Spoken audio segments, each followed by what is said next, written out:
So hello students, this is Krishna Jadhav from Electrical Department, and today we will start with chapter number 3, that is Electrical Machines, Drives and Transformer from the AEEE subject.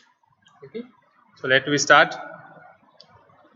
We have already gone through the teaching scheme, that is in 3 hours of lecture, 2 hours of lab, so it's considered total 5 hours of credits.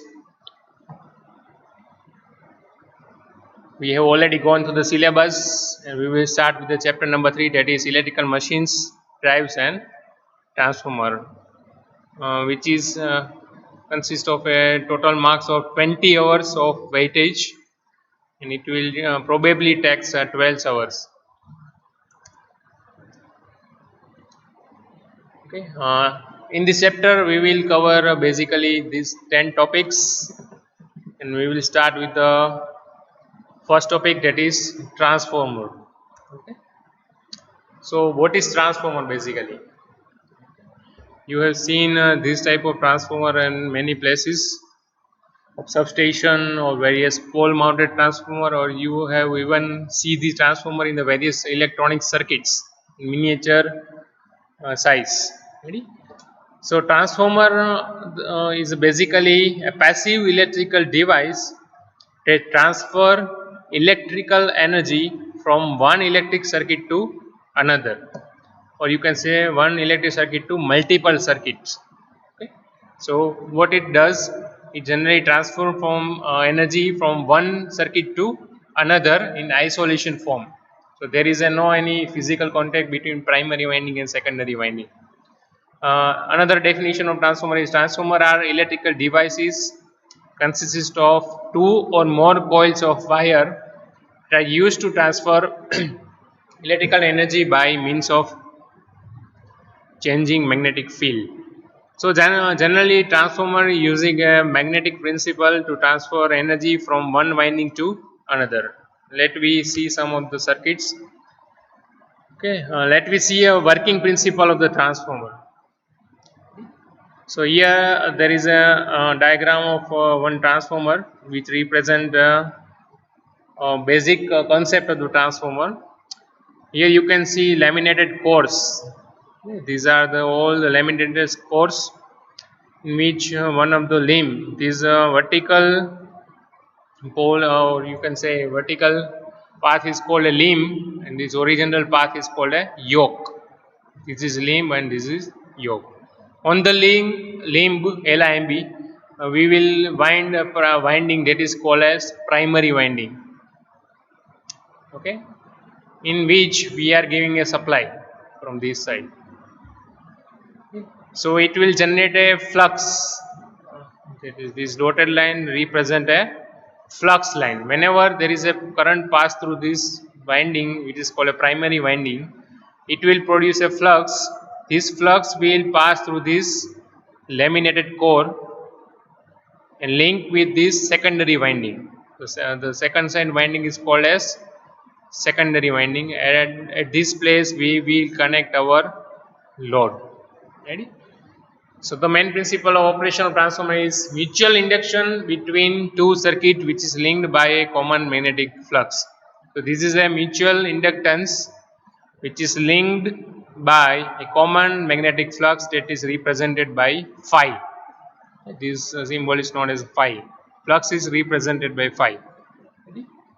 So basic transformer consists of one and two winding. There are another types of winding which consist of 1, 2 or 3 that have another third winding for this for measurement purpose. We will see in the later on. So this is the basic concept of transformer. Next is a symbolic representation of transformer. How transformer is represented in circuit. Okay, this is the primary voltage. We will give our supply from this end. The current will flow. This is the primary winding. This is our secondary winding, and secondary side we will connect our load. Okay. And the line drawn between these two winding is a magnetic core, or you can say core. Okay, this is primary winding, secondary winding, and transformer core. So how this transformer is represented using a single line diagram? You can see core as a symbolic representation of transformer. Whenever you have to draw a transformer in any circuits, you have to do it by doing this two windings and one or two core. So what is basically primary and secondary windings and why we are using it? Ready? So basically transformer is used to transfer power from one winding to another winding, or it is also used to step up or step down the voltages. Okay, here we can see a primary winding represented by red lines 1, 2, 3, 4, 5, 6, 7, 8, 9, 10, 11. Okay, 11 number of turns. This is called 1 turn, 2, 3, total 11 number of turns. And at the secondary side, we have 1, 2, 3, 4, and only 5 turns. Okay. The green line represents the flux line, which is represented by the 5. So what will this transformer do? If we give AC supply, what will we give at the primary side is AC current, not DC. Okay. Whenever we give AC supply at the primary side, it will create a flux lines. These flux lines will pass through these secondary windings, and we will have get voltage at our secondary side. If the number of turn of primary is higher than the secondary, then it is known as step down transformer. That means, for example, if we will give 100 volt over primary side, so we might get over 50 voltage at the secondary side. It is called a step down of voltage because the number of turns of primary is high and secondary winding turn is less. This is for the just for example. We will also calculate how to calculate the primary voltage and secondary voltage by using equations. But these are the I have give some of the example what is the number of turns is used for. If you want to step up your voltage, for example, if I will give 100 volt over this side and I want 200 volt at secondary side, so what I have to do is I have to increase the number of secondary side turns. So if primary side have 10 turns, if I will use a 20 turns on the secondary side, then I will get 100 volt to 200 volt at the output voltage. Okay. So these are the basic concept of primary winding and secondary winding. And this is why we all are using AC supply in nowadays. Okay.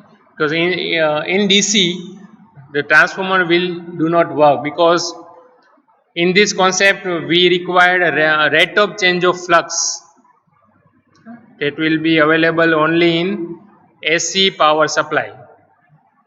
That you will study about in chapter number 1 of fundamental of AC. What is rate of change of flux and why we are using AC supply in transformer, not DC. Okay. If you want a DC voltage, for example 5 volt DC to step up to the 10 volt DC, then you have to use a step up converter, not transformer. Okay. Transformer will only work in the AC, that is alternating current, okay, not on DC. Okay, so next is the basic equation of mutual induction EMF. Okay. EMF stands for electromagnetic force. Okay. Mutual induced EMF is equal to M multiplied by d phi by dt, where M is equal to mutual inductance. It is the inductance between primary and secondary winding, and d phi by dt stands for rate of change of flux. How many times a flux is changed multiplied by mutual inductance will give the secondary side voltage or induced voltage. Okay, so these are the basic operations of transformer.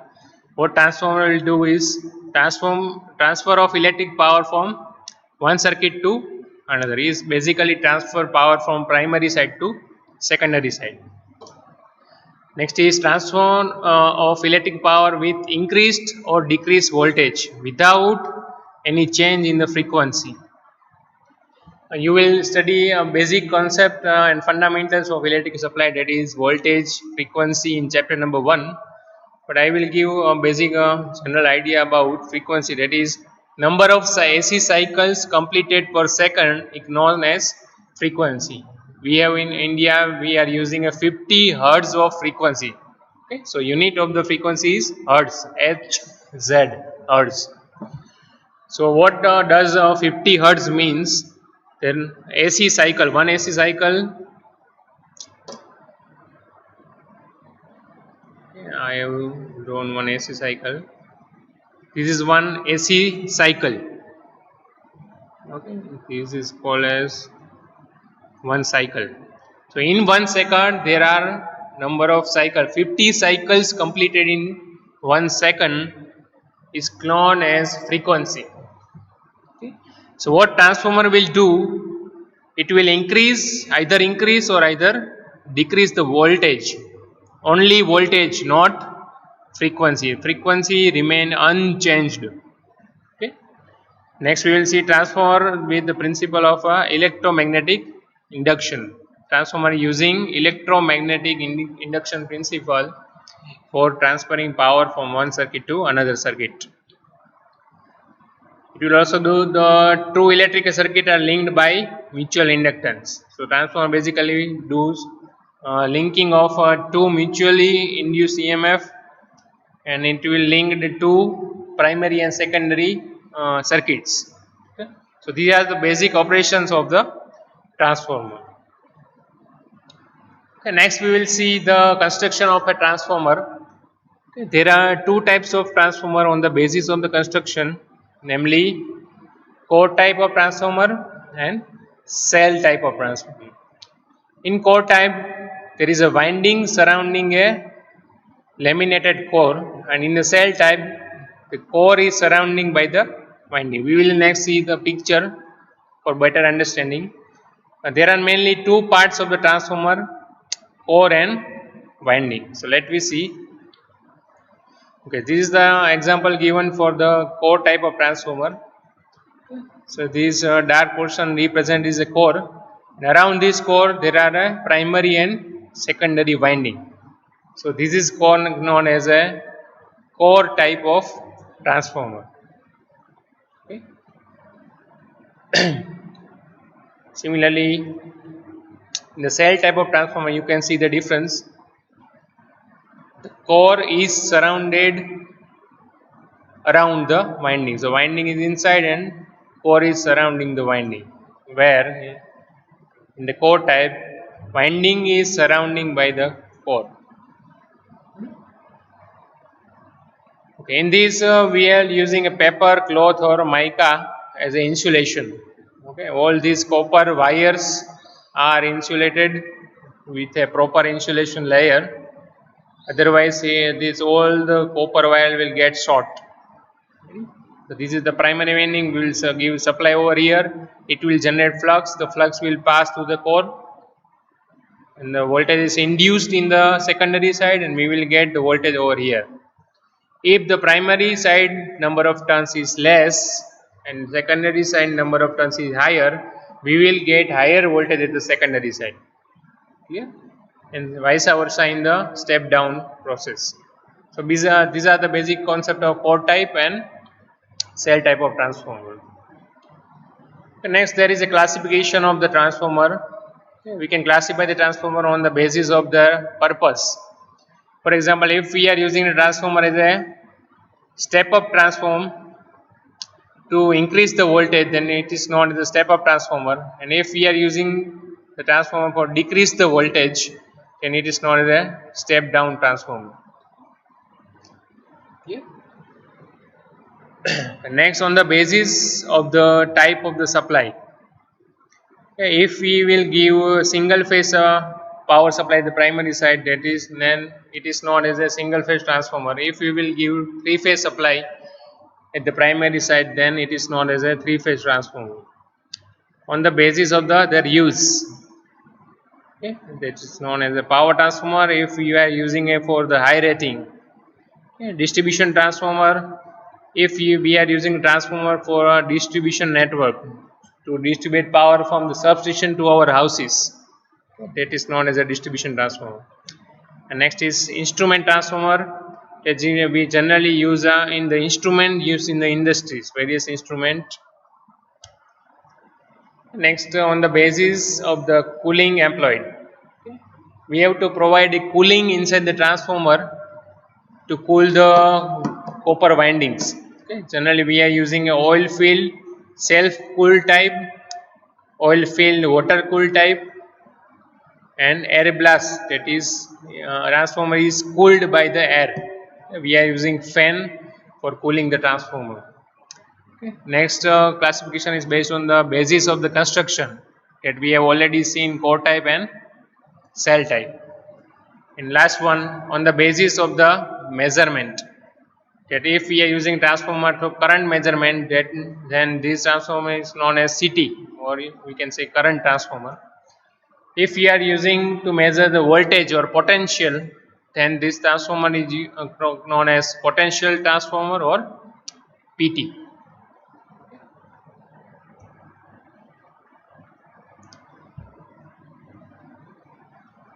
Okay, so in this lecture we have covered the basic concept of the transformer, the transformer principle, the transformer equation, various types of transformer operations, various types of transformer based on the uses, supply we will give, the construction, based on that we can classify the transformer. Okay. So if you have any doubt regarding this, you can ask in the chat box. Okay. So in our next lecture we will start with our EMF equations of transformer, and we will study further about the transformer. Thank you.